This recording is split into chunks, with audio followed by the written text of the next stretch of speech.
Hi, it's Trevor Cutmore. It's my YouTube. It's Monday and this is amazing. I'm away obviously. I hope you're enjoying my videos. This week you have got how to avoid costly mistakes. Watch this, let me know what you think and tell me, where do you think I am? Have a great one. This week we're going to look at classic mistakes, and if you like, there's rules that you should be looking at in order to avoid that. All right, that sea is fantastic. I'm going in there later. So what are the top rules? Look, number one is lack of due diligence. So people come into property, and whether they've got cash to buy, you know, some people inherit money, some people join with others and say, come on, let's go and do it, but they have no experience. So look, I mentor all different people in the business world, IT specialists, I have with solicitors, with builders themselves, which is quite interesting, photographers, people who, professional footballers, doctors, quite a few doctors I've mentored. So these are clever people, and yet time and time again, the people who don't come in for training in those sort of arenas, they make classic mistakes and costly mistakes, and you don't want that. You really do not want a costly mistake. So the lack of due diligence, you need to find out how to do that. And how would you find that out? You'd find it out from a property investor who knows what they're doing. I'm not being funny, but that is the way. But what should you do? You should know, what are the properties selling for? What would that mortgage be if you buy it and then you're going to refinance it or finance it? What would the rent be?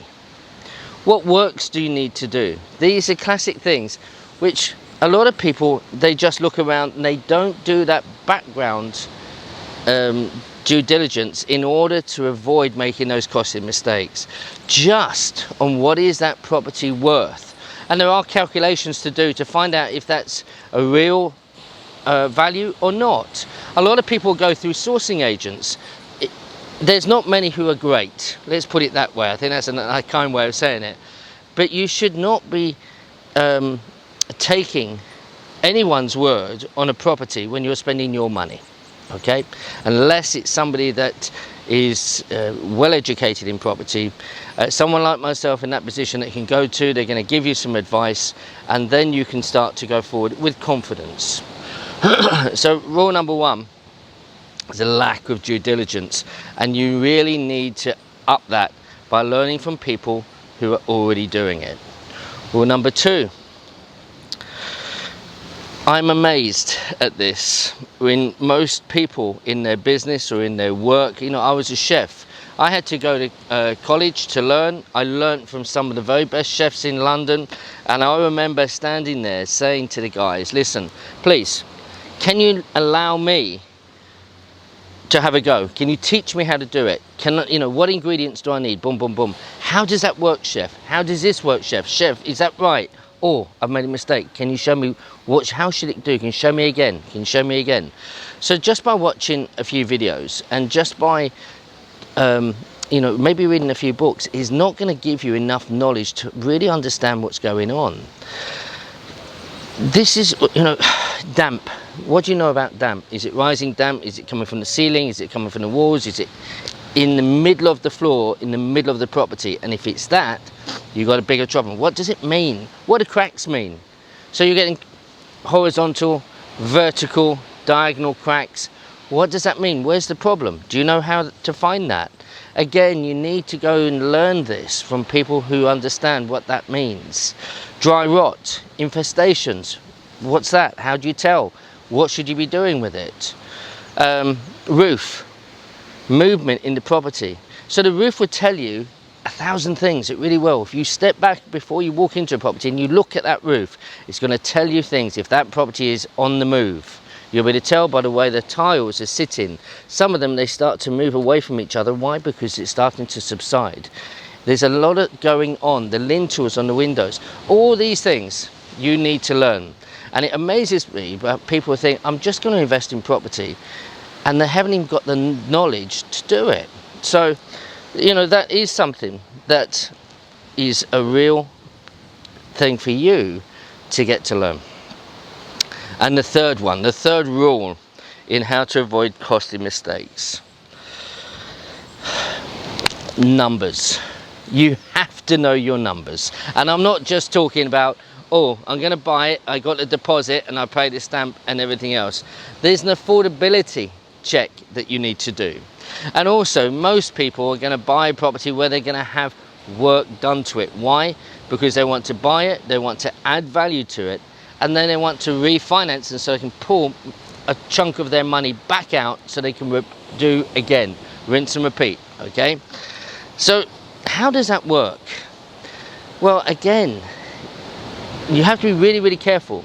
There's a lot of brokers out there who happily get bridging for you because you want to buy a house, you want to borrow money on your house, borrow money on the house that you want to buy, and you're going to do it all up, not using much of your own cash because you've leveraged 2 properties. You're doing it all up, and then you think, great, now I can refinance. If you haven't calculated the mortgage interest to what the rent has to be, you might not be able to remortgage. And I've seen this. So remember, bridging comes in, probably starts around about 0.6 a month. You have an arrangement fee up front. But let's say when I calculate my bridging, all right, mine's, you know, it can be anywhere from 0.65 to about 0.79. But I always calculate 1% a month. I always do that for my own calculations. So I put a bit of extra in there to allow some wiggle room. And I'm always pleasantly surprised with my lending, not shocked. So I do those numbers, and then I'm looking at, can I refinance? And there's a way that you need to know. So what you do, great tip for you here, write this down, you need a pen and paper for this. You look at what the mortgage interest is going to be each month, okay? So let's say £400. Then you're going to multiply that by 140%. On easy money, you multiply it by 1.4 on your calculator. That will take the £400 to 560. So in the mortgage calculation, it says, unless your rent is over £560 a month, equal to or more, greater than £560 a month, we are not going to refinance. Now, I've given you a simple one there, but if you look at that and you work that out, if you can't get out, and I've seen people do this, that bridging finance goes to 2%, 5%, and then gone, and it can take people down. So look, this was 3 top tips, 3 rules that you should be following on how to avoid costly mistakes. It's a real big one for me. Last tip, always look at the exit before you go in.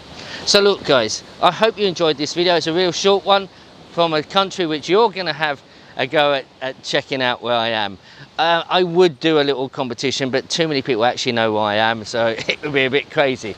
But I will set up a competition again and see who would like a little half day with me or something like that, because it would be fun.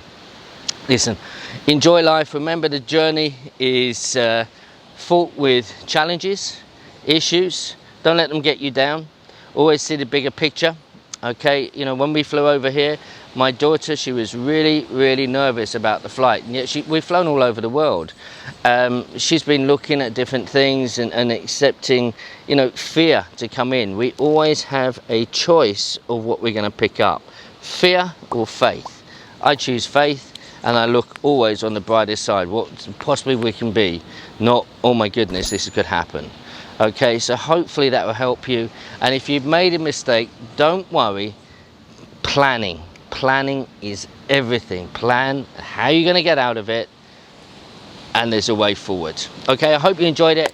Have a wonderful week, and you'll probably see a bit more of me around the place. And tell me where you think I am. Bless you. Bye bye.